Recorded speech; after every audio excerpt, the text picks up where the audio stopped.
যখন তারে কবর দিয়ে আসা হয়েছে, নবীজিও উপস্থিত ছিলেন। ওই সাহাবীর নাম ছিল মায়াজ ইবনে মালিক। তার গোনাটা গোপন ছিল, তার জেনার কোনো সাক্ষী ছিল না। কিন্তু ওই সাহাবী নবীজির কাছে আইসা নিজের গোনার কথা নিজে স্বীকারোক্তি দিয়েছে। একটা পর্যায়ে তাকে পাথর মেরে হত্যার ব্যবস্থা করা হলো। সে মারা গেল, তাকে জানাজা দিয়ে কবর দেওয়া হলো। নবীজিও উপস্থিত ছিলেন। যখন কবর দিয়ে ফিরে আসতেছে, দুইজন ওই মায়াজ ইবনে মালিকের কবরের দিকে ইশারা করে বলে, হায় রে মায়াজ ইবনে মালিক, লোকটা বড় বোকা, বড় বোকা।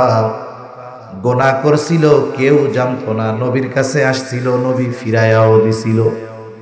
আয়েশা যখন প্রথম জেনার কথা বলছে, নবীজি বলছে যাও আল্লাহর কাছে মাফ চাও, আল্লাহ মাফ করে দিবে।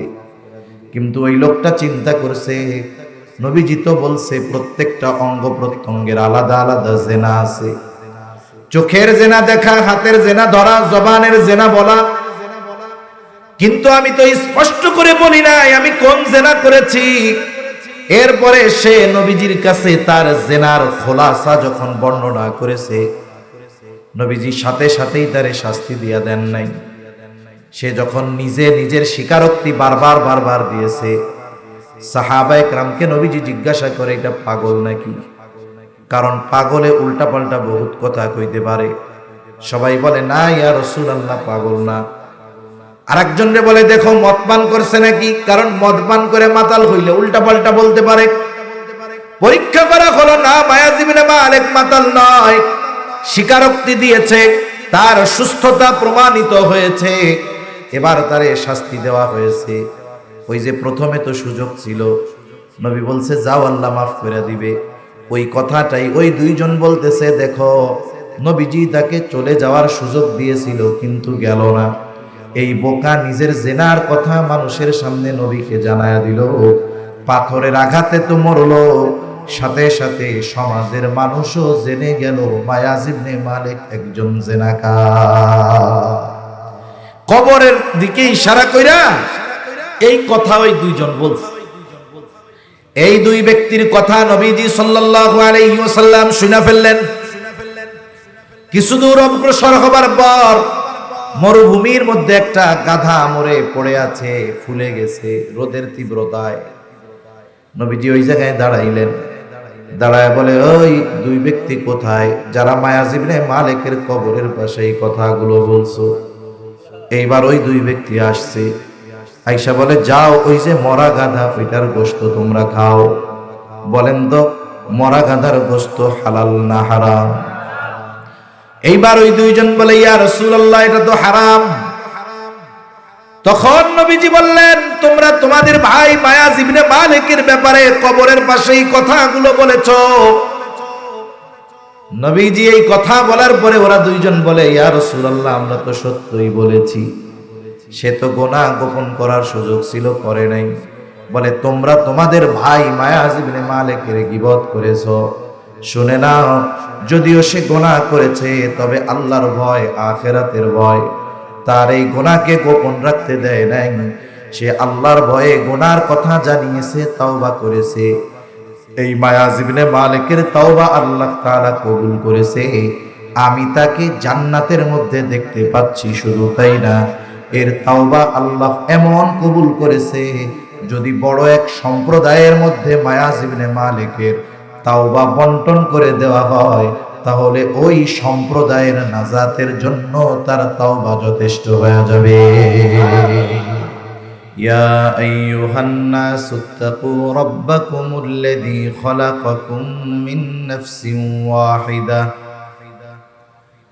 ওয়া খালাকা মিনহা যাওজাহা ওয়া বাসসা মিনহুমা রিজালান কাসীরান ওয়া নিসাআ।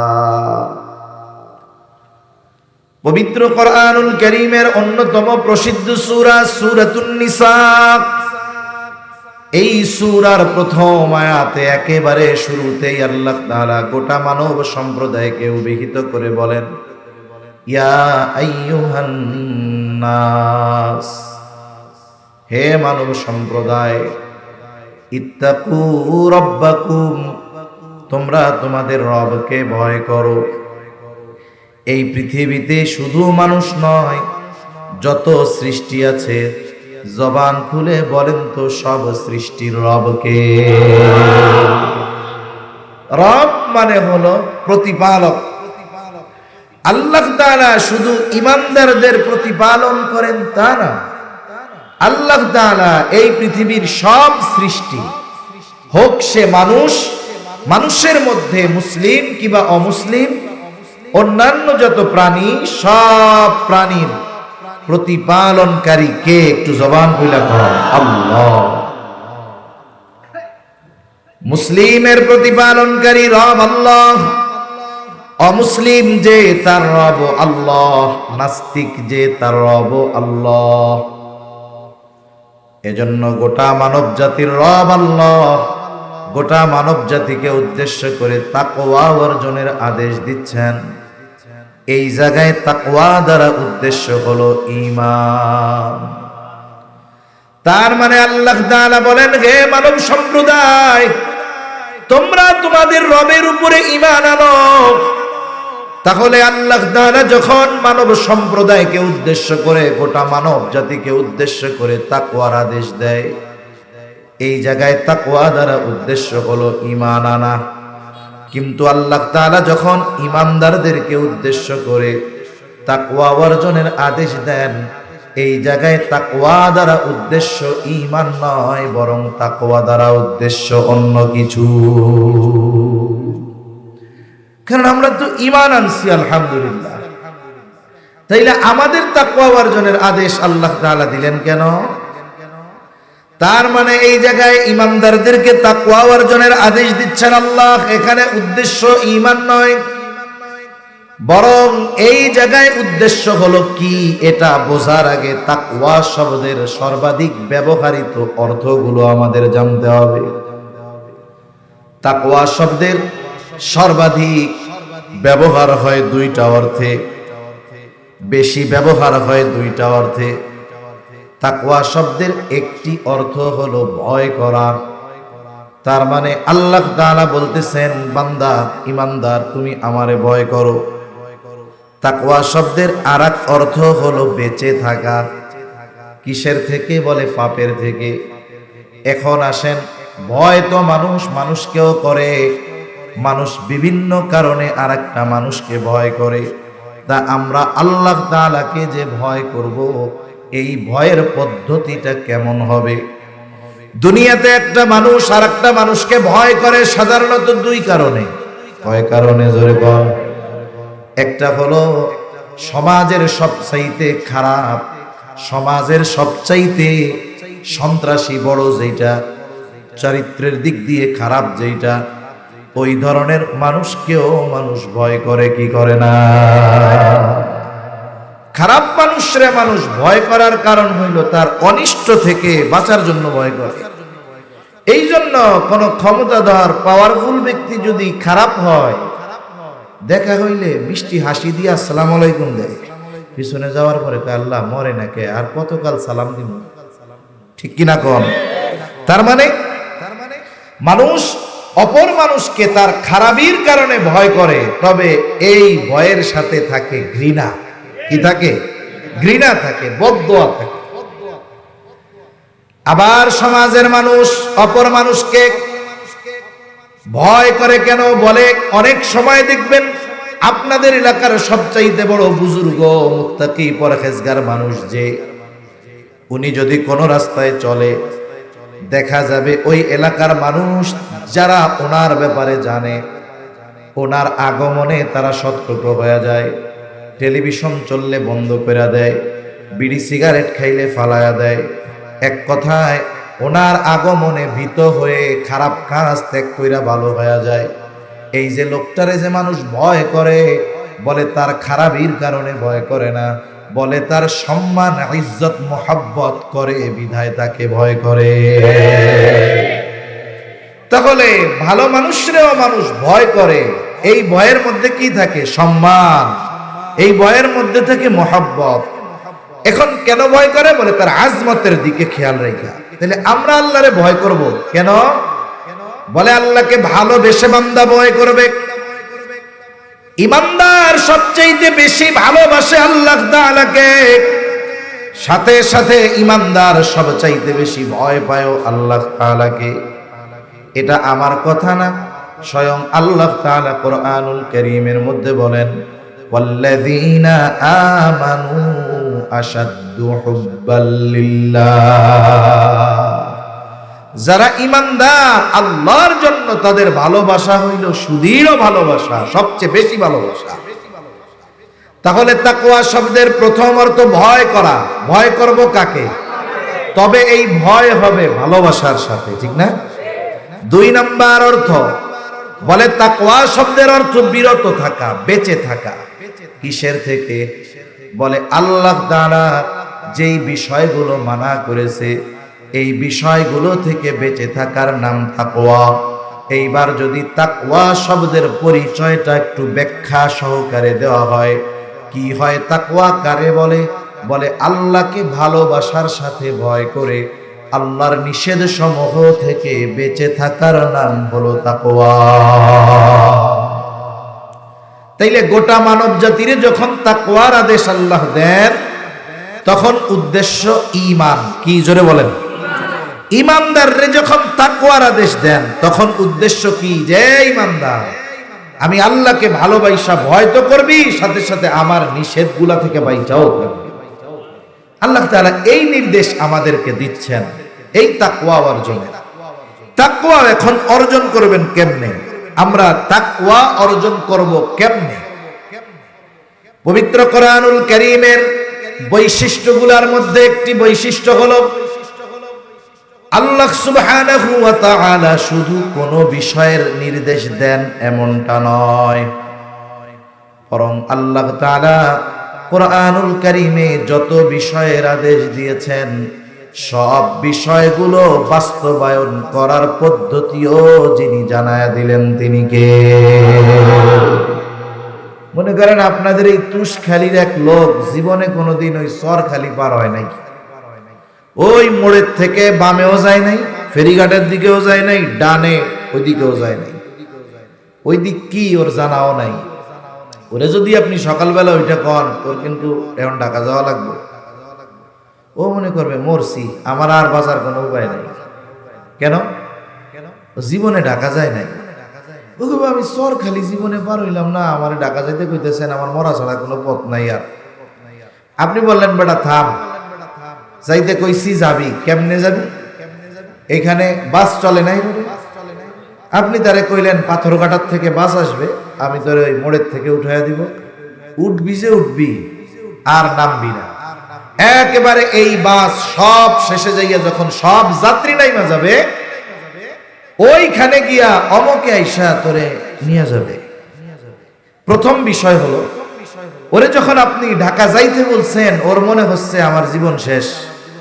যখন পদ্ধতি বইলা দিলেন তখন একটু সহজ লাগতেছে, ও আল্লাহ বাসে ওইটা বইলেই ঢাকা চলে যাওয়া যায়, এত সহজ। এরপরে দেখবেন যখন ওরে ওই জায়গার থেকে সুন্দর মতো বাস কাউন্টার থেকে নামায় নিয়ে গেছে বাসায়, ও ফোন দিয়া বলবে, ও কাকা ঢাকা আসা এত সহজ, এ তো আমি আগে জানতাম না, আমি তো ভাবছি কি না কি হবে। তার মানে একটা জিনিস আদেশ করার পর এটা যতটা কঠিন থাকে, ওই আদেশ বাস্তবায়নের পদ্ধতি বইলা দিলে ওইটা সহজ হয়ে যায়, ঠিক কিনা বলে? আল্লাহ তাআলা বান্দার প্রতি কত দয়ালু, কত মেহেরবান। আল্লাহ তাআলা শুধু বান্দাকে আদেশ করে তা নয়, ওই আদেশ বাস্তবায়নের পদ্ধতিও আল্লাহ বলে দেয়। এটা আল্লাহ তাআলার পক্ষ থেকে 2 পদ্ধতিতে হয়। কয় পদ্ধতি? একটা হলো আদেশ করার পর সুস্পষ্টভাবে ওই আদেশ বাস্তবায়নের পদ্ধতি আল্লাহ বলে দেয়, আর একটা হলো স্পষ্টভাবে বলে না ঠিক, তবে ইঙ্গিত দিয়া দেয় ওই জায়গায় যা। প্রথমে ইঙ্গিত দিয়া দেয়, সূত্র দিয়া দেয়। যেমন একটা ছেলে যদি অঙ্কের সূত্র বুঝা মুখস্থ করতে পারে, খালি মুখস্থ না, এই সূত্র বুঝেও মুখস্থ যদি করতে পারে, ওর জন্য অজানা অঙ্ক ওর জন্য সহজ হয়ে যায়, ঠিক কিনা বলেন? কোরআনুল কারীমে একটা হলো সুস্পষ্ট নির্দেশনা, আর একটা হলো সুস্পষ্ট না, তবে আল্লাহ সূত্র দিয়া দিছে। সূত্র কেমনে দিছে? যেমন ঈমানের পরে সবচাইতে গুরুত্বপূর্ণ ইবাদত নামাজ। কি জোরে কোন? নামাজ। ঈমানের পরে সবচাইতে গুরুত্বপূর্ণ ইবাদত নামাজের কথা আল্লাহ তাআলা কোরআনুল কারীমের মধ্যে ৮২ জায়গায় বলেছেন। আবার এমনটা না ৮২ জায়গায় বলছেন এই জন্য নামাজ বেশি গুরুত্ব, এমন নয়। বরং আল্লাহ তাআলার আদেশ ১০ বার করলেও যেমন গুরুত্ব, একবার দিলেও সমপরিমাণ গুরুত্ব। মুফাসসিরিনে কেরাম বলেন এই ৮২ জায়গায় আল্লাহ তাআলা একই কারণে নয়, বরং কমপক্ষে ৮২টা কারণে ৮২ বার নামাজের কথা আল্লাহ উল্লেখ করেছে। তাহলে নামাজের আদেশ দিয়েছেন আল্লাহ, এই আদেশ আছে কোরআনে। কোথায় আছে? জোরে কোন? কোরআন। এখন যদি গোটা পৃথিবীর সব আলেমদেরকে দায়িত্ব দেওয়া হয়, নামাজের আদেশ আছে কোরআনে, তাইলে নামাজ যে আমরা পড়ি এই পদ্ধতিটাও কোরআন থেকে বের করে দাও। কিয়ামত পর্যন্ত যদি ওই আলেমদের হায়াত দেওয়া হয়, নবীর হাদিস বাদ দিয়া, নবীর সুন্নাত বাদ দিয়া শুধু কোরআন থেকে 2 রাকাত ফজরের নামাজ যেইভাবে পড়ি সব মাসালা বের করে দাও, কিয়ামত পর্যন্ত হায়াত যদি পায়, ফজরের 2 রাকাত সুন্নাতের পদ্ধতি শুধু কোরআন থেকে বের করতে পারবে না। অসম্ভব, এটা পারবে না। এজন্য আমাদের দেশে একটা গ্রুপ আছে, আপনাদের অঞ্চলে আছে নাকি জানি না, এটা নতুন নতুন আবিষ্কার হইতেছে। কত কিছু এ দেশে আবিষ্কার হয়, আরবি পড়তে পারে না দেখা এক লাইন আহলে হাদিস হয়ে যায়। আছে না নাই? আর এক গ্রুপ আসতেছে আহলে কোরআন, বলে হাদিস টাদিস মানি না, নাউজুবিল্লাহ, শুধু কোরআন মানি। নাউজুবিল্লাহ বলেন। কেউ যদি বলে যে শুধু কোরআন মানি, হাদিস মানি না, হাদিস মানে না মানে নবীজির কথা, কাজ, মৌন সম্মতি এগুলা বিশ্বাস করে না, তাহলে বলেন তো কোরআনটা নাজিল কি আল্লাহ কাগজে কলমে লেখা বই আকারে আমাদের কাছে পাঠাই দিছে? কোরআন আসছে কার মাধ্যমে? তাহলে সেই নবীর কথাকে অস্বীকার করা মানে, ওরা যদিও বলে আহলে কোরআন, ওরা অবশ্যই অবশ্যই আহলে কোরআন নয়, বরং ওরাও আহলে কোরআন তো নয়, বরং ওরা কোরআনও অস্বীকারকারী। কারণ কোরআন আল্লাহ তাআলা যেই নবীর কাছে পাঠাইছেন, সেই নবীর কথা তারা বিশ্বাস করে না। আর নবীর হাদিস ছাড়া, সুন্নাহ ছাড়া কোরআনুল কারীমের ব্যাখ্যা বিশ্লেষণ বোঝা অসম্ভব, কোনদিন সম্ভব না। তাহলে নামাজের কথা আছে কোরআনে, নামাজের পদ্ধতি তো কোরআনে নাই। নামাজের আদেশ করেছেন আল্লাহ, নামাজের পদ্ধতি শিখিয়েছেন মুহাম্মাদুর রাসূলুল্লাহ সাল্লাল্লাহু আলাইহি ওয়াসাল্লাম। এই জন্য নবীজি বলেন, সাল্লু কামা রাআইতুমুনি উসাল্লি। নামাজের আদেশ তো আল্লাহ দিলেন, কেমনে সাহাবায়ে কেরাম নামাজ পড়বে নবীজি জানায় দিলেন। টেনশন পেরেশানির কোনো কারণ নাই। আল্লাহর নবী বলেন, আমাকে যেভাবে নামাজ পড়তে দেখো তোমরা সেইভাবেই নামাজ পড়ো। কারণ আল্লাহর আদেশ, আল্লাহর আনুগত্য বাস্তবায়ন হবে রাসূলের আনুগত্যের মাধ্যমে। রাসূলকে বাদ দিয়ে আল্লাহর আনুগত্য করবা, এটা শয়তান ছাড়া আর কেউ না, ঠিক কিনা বলে? কোরআনুল কারীমে যত কিছু আছে, যেমন আল্লাহ তাআলা এক জায়গায় বলতেছে, হে ঈমানদার আমার আনুগত্য করো। আমরা জিজ্ঞাসা করলাম, আল্লাহ আপনার আনুগত্য কেমনে করব? আল্লাহ তাআলা বলেন, মাইয়ুতি'র রাসূল ফাকাদ আতা আল্লাহ। যে আমার রাসূলের আনুগত্য করলো সে আমার আনুগত্য করলো। তার মানে আল্লাহর আদেশ বাস্তবায়ন যদি করতে হয়, আল্লাহর আদেশের আনুগত্য যদি করতে হয়, মুহাম্মাদুর রাসূলুল্লাহ সাল্লাল্লাহু আলাইহি ওয়াসাল্লাম ছাড়া সম্ভব না। কোরআনুল কারীমে আল্লাহর পক্ষ থেকে যত বিধিবিধান আছে, বিধিনিষেধ যত কিছু আছে, যেই আইনগুলো আছে, আল্লাহ তাআলা আমার আপনার নবী দুনিয়ায় থাকতে থাকতে ওইগুলারে প্র্যাকটিক্যাল নবীর দ্বারা বাস্তবায়ন করাইছেন। চুরি করলে হাত কাটতে হবে, এটার আমল, এটার যে আইন, এটা আল্লাহ নবীর দ্বারা বাস্তবায়ন করেছে। জিনা করলে পাথর মেরে নিক্ষেপ করতে হবে, এই শাস্তি তো ইমানদারদের, অন্য দেশের কাফেরের না। পাথর মেরে হত্যা করতে হবে বলে আল্লাহ তাআলা আমার আপনার নবীর মাধ্যমে এটার বাস্তবায়ন ঘটাইছে। এখন যদি আল্লাহর ওই আইনের বাস্তবায়ন ঘটাইতে হয়, জিনা সংগঠিত হইতে হবে কাদের মাধ্যমে? ইমানদারদের মাধ্যমে। নবীর সময় যারা নবীকে ঈমান অবস্থায় দেখছে এরা তো সব সাহাবী, ঠিক না?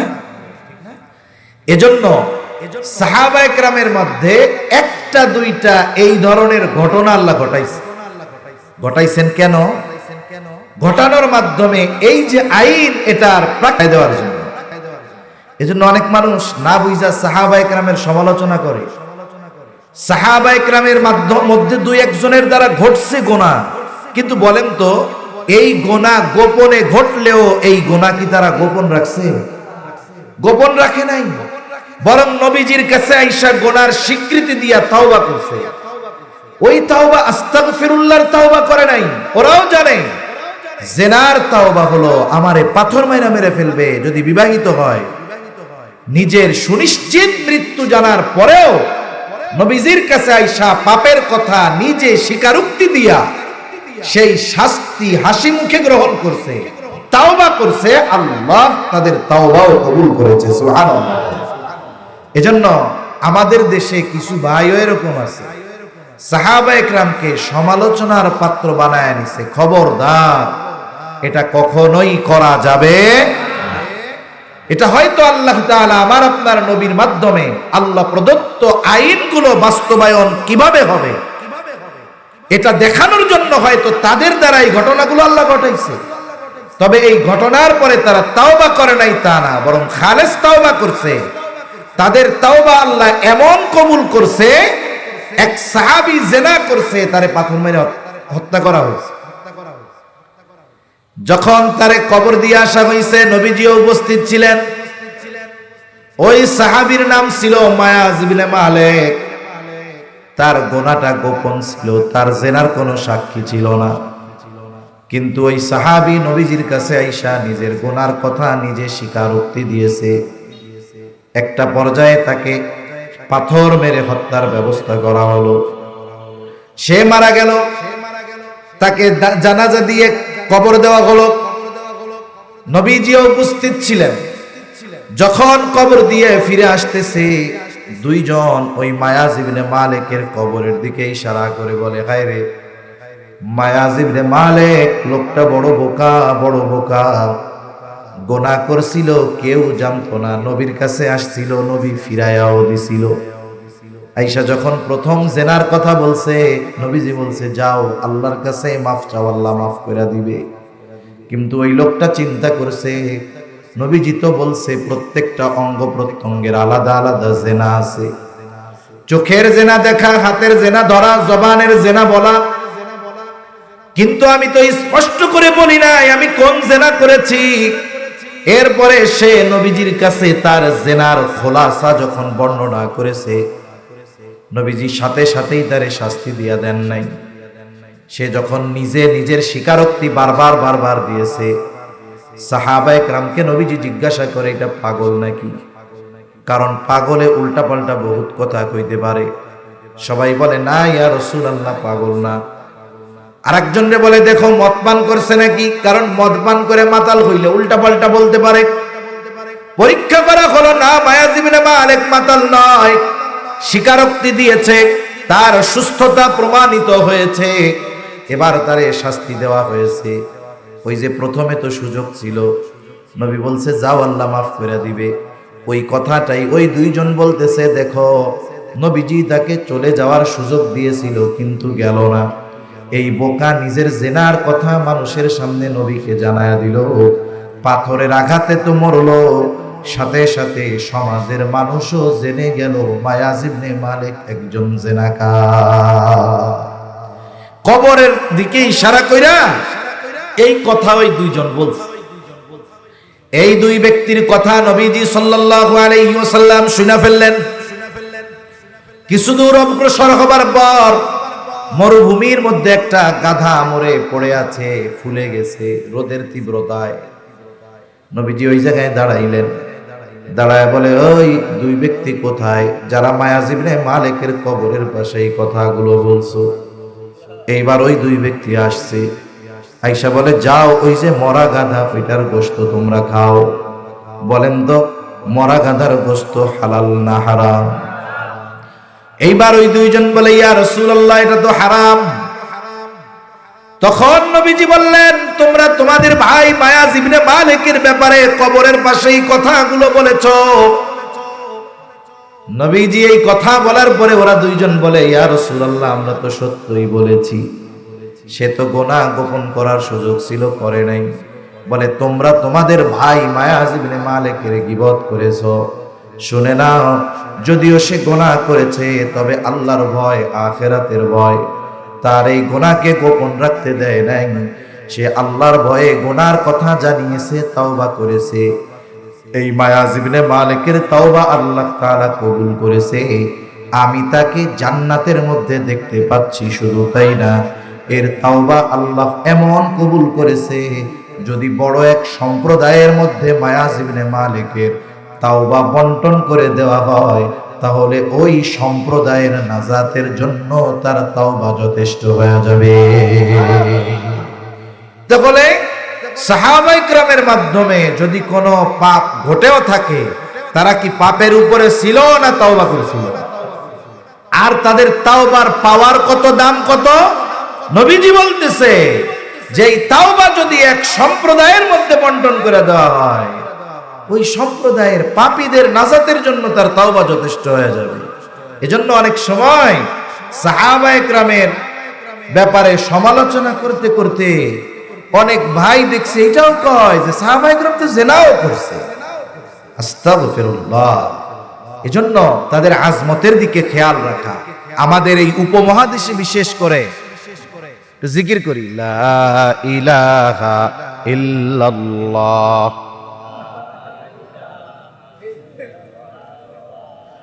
লা ইলাহা ইল্লাল্লাহ, লা ইলাহা ইল্লাল্লাহ, লা ইলাহা,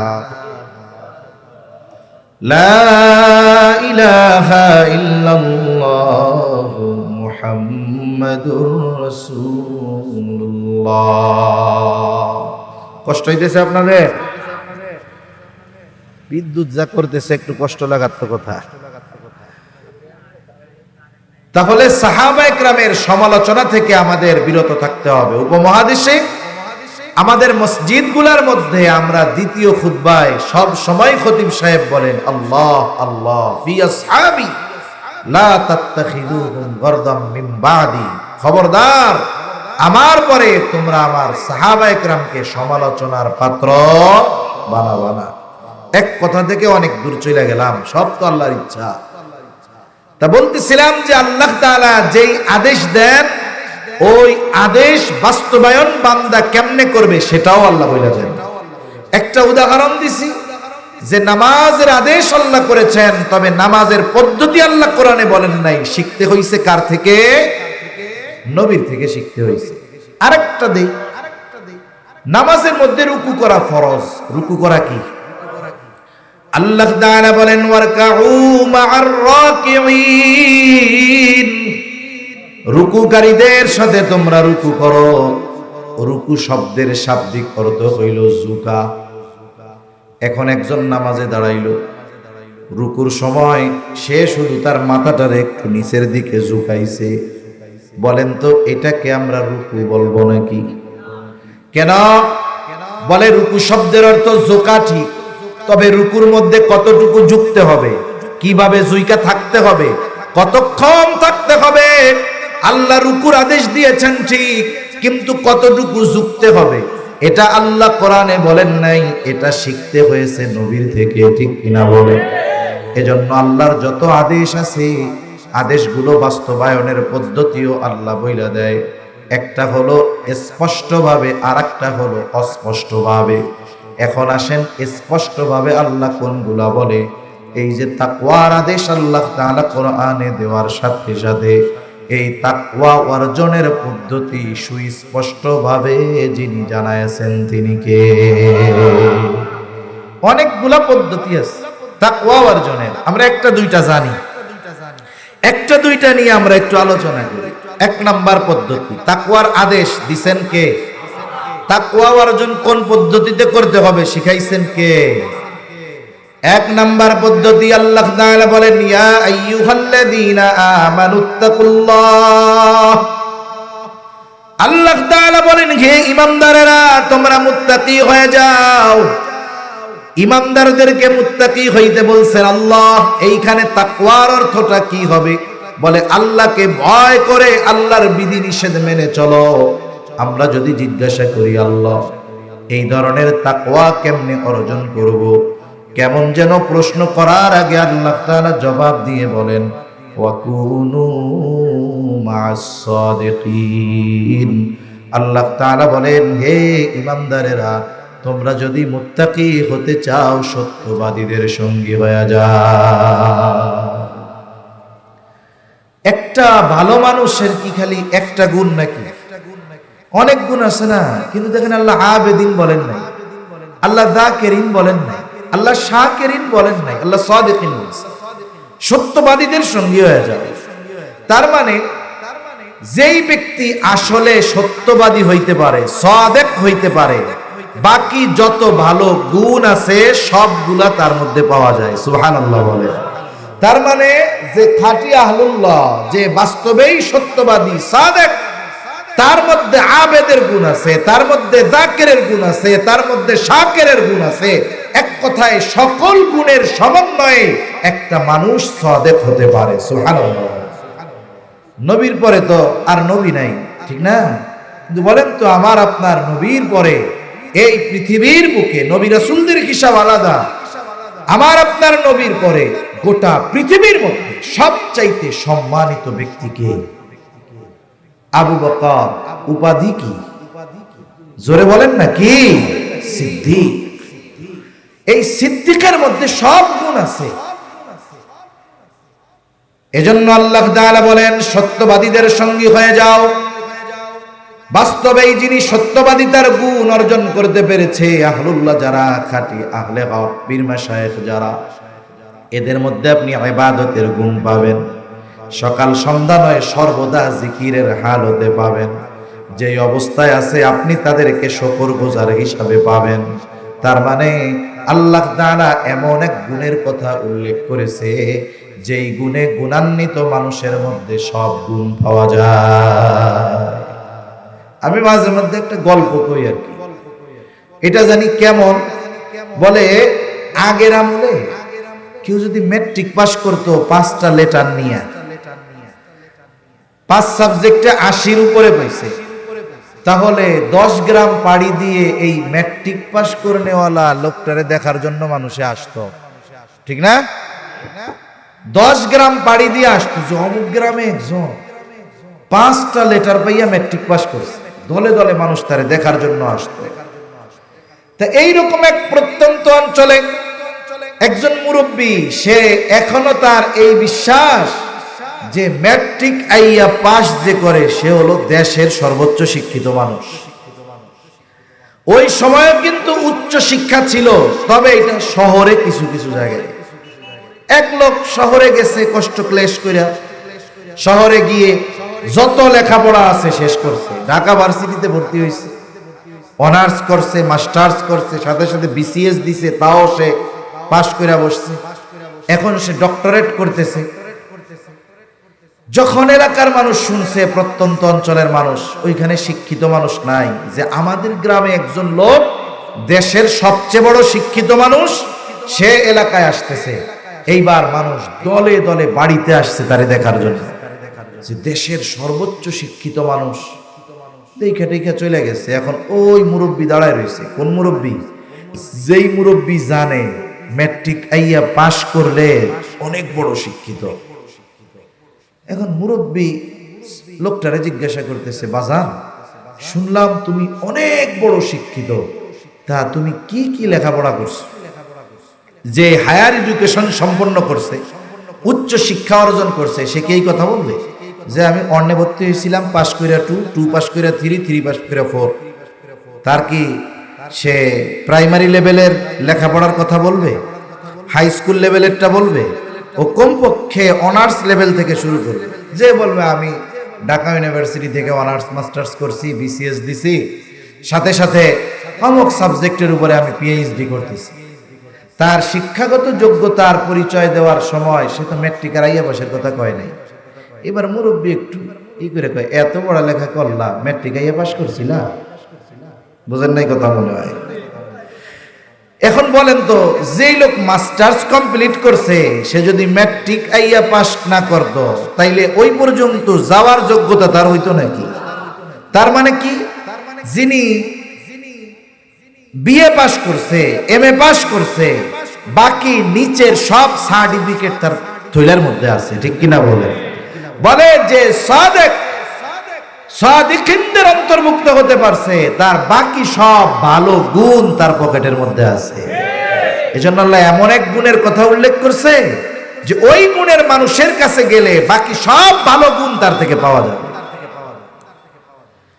এখানে মূলত আল্লাহ তাআলা সুহবত, সংস্পর্শতা, আল্লাহ তাআলা এই বিষয়টারও গুরুত্ব দিয়েছেন যে কিছু বিষয় আছে লেখাপড়া করে অর্জন করা যায়, আর কিছু বিষয় আছে যেটা সুহবতের মাধ্যমে অর্জন করতে হয়।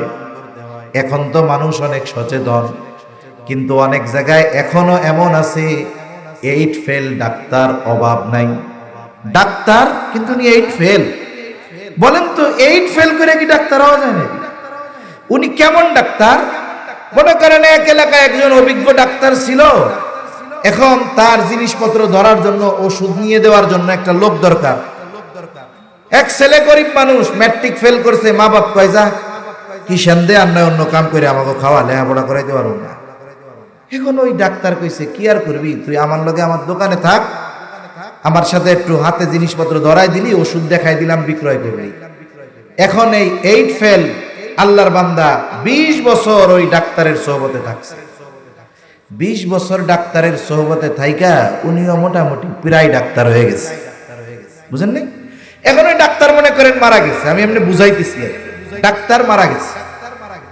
এখন ডাক্তারের উত্তরসূরি নাই, সেই হিসাবে ডাক্তার মরার আগে ওসিয়ত করছে, ও আমার সাথে 2 যুগ কাটায়া দিল, ওরে তো আর বেশি কিছু দেই নাই, আমার দোকানদার মালিক আমি ওরে বানায়া দিলাম। এখন কি হইল দেখেন, উনি তো এমবিবিএস ডাক্তার ছিল, আর সাথে যে ছিল সে 8 ফেল ডাক্তার। কিন্তু ওই ডাক্তারের সাথে 2 যুগ থাইকা তার অভিজ্ঞতা এমন হইছে যে কারো যদি কাইটা যায়, ফাইডা যায়, ও সুন্দর মতো খেতা সেলাই দেওয়ার আগে মানুষের কাটা সেলাই দিয়ে ফেলতে পারে। রোগ হইলেই বুঝা যায় যে ওষুধ এটা দিতে হবে। এখন গ্রামের মানুষ যদি শহর থেকে বড় ডাক্তারও আসে, আইসা যদি বলে যে এই পরীক্ষা নিরীক্ষা করতে হবে, এরপরে ওষুধ দিব, গ্রামের মানুষ বলবো অমন ডাক্তার দরকার নাই, আমাকে ওই ডাক্তারই আরো বেশি ভালো, ঠিক কিনা বলে?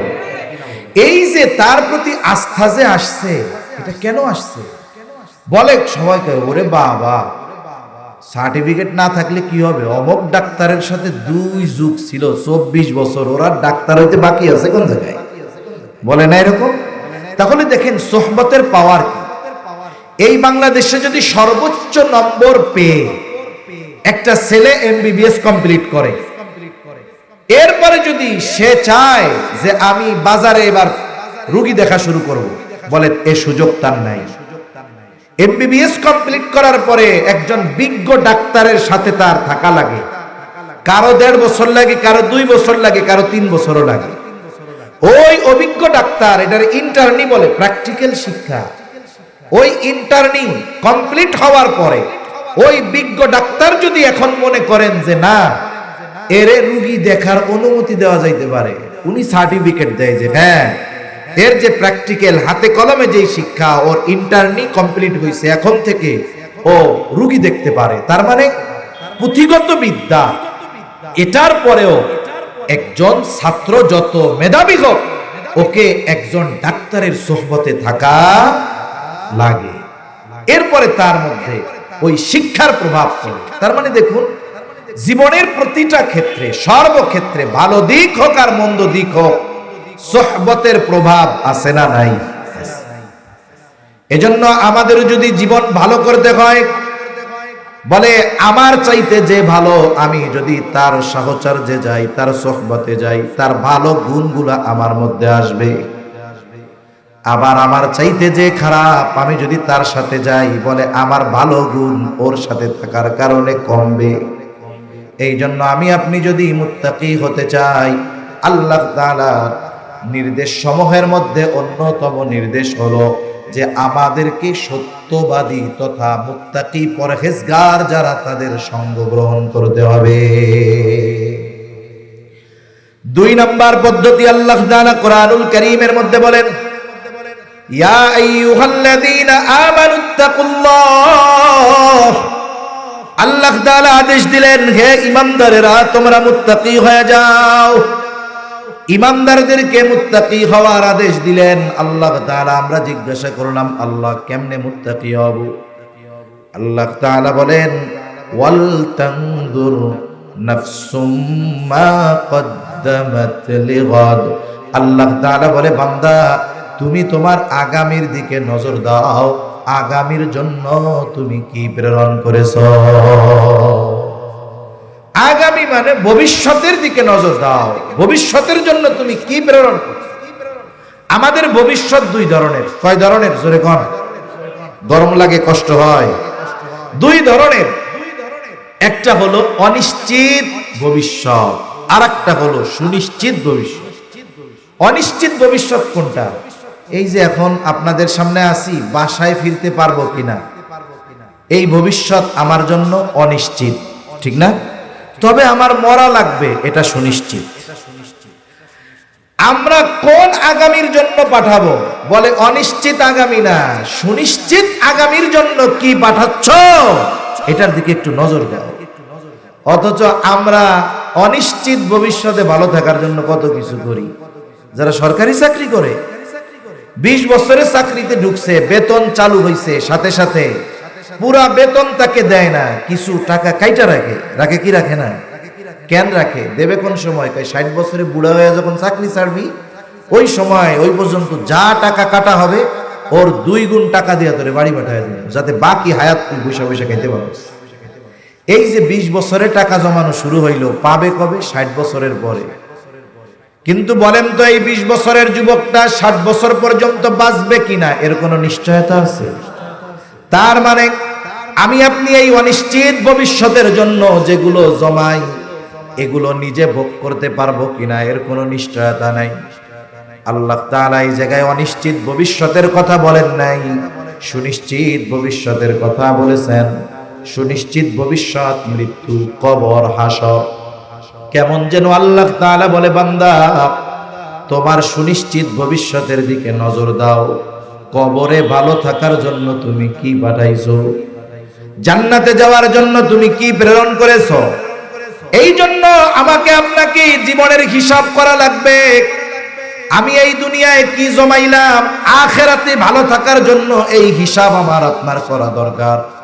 এই জন্য বুজুর্গানে দিন যতগুলো সবক দেন, এর মধ্যে একটা সবক আছে মুহাসাবা, হিসাবের কথা বলেন। বুজুর্গানে দিন মুযাকারার কথা বলেন, মুহাসাবার কথা বলেন। মুযাকারা, মুহাসাবা একত্রেই করা যেতে পারে। আপনি আমি রাতের বেলা যখন সমস্ত কাজ বাদ দিয়া একেবারে ঘুমানোর জন্য বিছানায় চলে যাব, চোখ 2টা বন্ধ করে একটু চিন্তা করবো, আহারে আমার জীবনের হিসাবটা একটু করি। আজকে সারা দিনে আমার ভালো কাজ কয়টা, মন্দ কাজ কয়টা। এখন যদি কোনো ব্যক্তি নিরিবিলি নিজের সারা দিনের ভালো কাজ আর মন্দ কাজের হিসাব করে, বলেন তো ভালো কাজ আর মন্দ কাজের হিসাব বের করতে পারবে কিনা? হিসাববিহীন জীবন সফল হয় না। আপনাদের বাজার বড় বাজার, এই বাজারে বড় ব্যবসায়ী আছে। যত বড় ব্যবসায়ী দেখবেন তার ব্যবসার হিসাব তত কঠিন। একজন ব্যবসায়ী সফলতার জন্য যত গুণ প্রয়োজন, এর মধ্যে একটা হলো তাকে হিসাবী হতে হবে। হিসাবী মানে কিপটামি না, হিসাবী হতে হবে। সে দেখবেন দোকান বাজার বন্ধ হয় 10টায়, দোকান বন্ধ করে 9টায়। এইবার দোকানে শাটার নামাইয়া ভেতরে সে হিসাব করে আজকে কয় টাকা বেচা হইল, কয় টাকার মাল জিনিস রাখলো, কয় টাকা বাকি গেল। এরপরে একটা হিসাব দাঁড় করাইতে পারে যে আজকে আমার 1 লাখ টাকা বেচা কেনা হইছে, 20,000 লাভ। বাকির খাতা টান দিয়া দেখে বাকি গেছে 30,000। 1 লাখ বিক্রয় করলে লাভ হয় কত, বাকি গেছে কত, কত? আজকের লাভ তার পকেটে না পাবলিকের পকেটে? এইভাবে যদি 6 মাস ব্যবসা চলে, ব্যবসা থাকবে না লালবাতি জ্বলবে? এইবার ওই ব্যবসায়ী হিসাব করে আমি যদি নগদ 50,000 বেশি 10,000 লাভ হবে, বাকি 1 লাখ বেচা এর মধ্যে 30,000 বাকি যদি দেই, আসলও থাকলো না, মূলধন থেকে আরো 10,000 গেল গা। এখন হিসাব করে তার কর্মচারীদের কি কয়, এই আগামীকালকে যদি আমার আব্বাও বাকি চায় 1 টাকা বাকি দিবি না, বেচা কেনা যা হবে নগদ। এখন দেখুন এই যে হিসাবের কারণে কি হইল, হিসাবের কারণে সে আগামীকাল তার ব্যবসা কেমনে পরিচালনা করবে এই সিদ্ধান্তে সে উপনীত হইতে পারবে। এজন্য যেই মানুষগুলো রাতের বেলায় নিজের জীবনের হিসাব করে, আমলের হিসাব করে, বলে এই মানুষগুলো আগামী দিন কিভাবে তার চলা উচিত এর একটা নির্দেশনা পাওয়া যায়। মনে করেন এক আল্লাহর বান্দা রাতের বেলা বিছানায় মাথা লাগায়া হিসাব করতেছে আজকে গুনাহ কত, সওয়াব কত। হিসাবের পরে দেখা গেল তার গুনাহ বেশি, সওয়াব কম। স্বাভাবিকভাবে মানুষ একা একা যখন থাকে যেই বিষয়গুলো চিন্তা করে সেইটার প্রভাব তার উপরে পড়ে। এখন একা একা অন্ধকার ঘরে তার মধ্যে ভয় ঢুকছে, আরে আজকে তো গুনাহ বেশি, সওয়াব কম। আমার যদি বিগত হায়াতে, পেছনের হায়াতের সব হিসাব একরকম হয়, গুনাহ বেশি সওয়াব কম, তাইলে তো আর কিয়ামতের ময়দানে আমার জান্নাতে যাওয়ার কোনো উপায় থাকবে না। এই যে তার মধ্যে একটা চিন্তা ঢুকছে যে আমার যদি গোটা হায়াতের হিসাব এরকম হয়, গুনাহ বেশি সওয়াব কম, আর আজকে রাত যদি আমার জীবনের শেষ রাত হয়ে যায়, তাইলে আমার তো আর বাঁচার উপায় নাই। এখন দেখবেন ওর মধ্যে তাওবার আগ্রহ জাগবে। ও কমপক্ষে দুনিয়ার কেউ না জানলেও ও একাকী আল্লাহর কাছে বলবে, আল্লাহ আমার গুনার খবর আমি আপনি ছাড়া কেউ জানে না, আমারে মাফ করে দেন। এই যে খালেস তওবা, এই যে 5 মিনিটের হিসাব তার জীবন পরিবর্তনের কারণ হয়ে যাইতে পারে কি পারে না? এজন্য আল্লাহ তাআলা বলেন, ওয়াল তানজুর নাফসুম মা কদ্দামাত লিগাদ।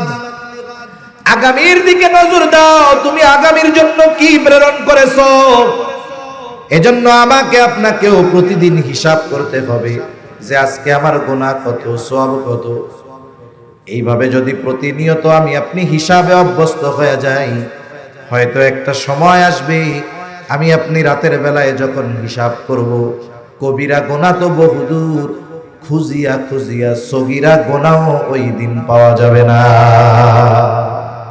এখন আবার কইতে পারে হুজুর কয় সগীরা গুনাহ পাবে না, সগীরা গুনাহ পাবে না কেন বললাম? কারণ এক নামাজ থেকে আরেক নামাজ, একজন ফজর পড়ছে, ফজর পড়ার পরে যখন সে জোহর পড়ে, 2 নামাজের মধ্যবর্তী যত সগীরা গুনাহ অটোমেটিক আল্লাহ মাফ করে দেয়। সুবহানাল্লাহ। এই আল্লাহর বান্দা তো আর টেলিভিশন দেখবে না, এই আল্লাহর ওয়াজ নাই যেই ওয়াজের মধ্যে নবীজি তাকওয়ার কথা বলেন না। নবীজি যখনই খুতবা দিতেন, সাহাবা একরামের সামনে বয়ান করতেন, সব বয়ানে, সব খুতবায় নবীজি তাকওয়ার কথা বলতেন। এই হাদিসের মধ্যেও নবীজি সাল্লাল্লাহু আলাইহি ওয়াসাল্লাম গুরুত্বপূর্ণ 3টা গুণের কথা বলছে। 1 নাম্বার গুণ, আল্লাহর নবী বলেন, ইত্তাকিল্লাহা হাইথুমা কুনতা। তুমি যেখানেই থাকো না কেন ভয় করবা কাকে? জোরে বলেন। তার মানে আমাদেরকে মুত্তাকি হওয়ার নির্দেশ নবীজিও দিয়েছেন। এরপরে নবীজি বলেন, ওয়াতবি'is সাইয়্যাতাল হাসানাতা তামহুহা। তোমার দ্বারা যদি কখনো মন্দ কাজ হয়ে যায়, পাপের কাজ হয়ে যায়, তুমি ভালো কাজ করবা, নেকের কাজ করবা। কেন? বলে মন্দ কাজের পরে যদি কেউ ভালো কাজ করে, ওই ভালো কাজ মন্দ কাজকে মিটায়া দেয়। তবে মন্দ কাজটা যেই লেভেলের, ভালো কাজটাও ওই লেভেলের হইতে হবে। মন্দ কাজ যদি কবিরা গুনাহ হয়, তাহলে ভালো কাজ হলো তওবা করা। মন্দ কাজ যদি কোনো মুরব্বির সাথে খারাপ ব্যবহার করা হয়, ভালো কাজ হইল তার কাছে ক্ষমা চেয়ে নেওয়া। 3 নম্বরে নবীজি সাল্লাল্লাহু আলাইহি ওয়াসাল্লাম বলেন, ওয়াতবি'is সাইয়্যাতাল হাসানাতা তামহুহা ওয়া খালিকিন নাসা বিখুলুকিন হাসানিন। মানুষের সাথে সদাচরণ করবা। সদাচার এটা ব্যাপক অর্থবোধক একটি শব্দ। সদাচার হলো যেই মানুষটা যেমন হক আমার কাছে প্রাপ্য ওই মানুষের সাথে ওই হক আদায় করার নাম হলো সদাচার।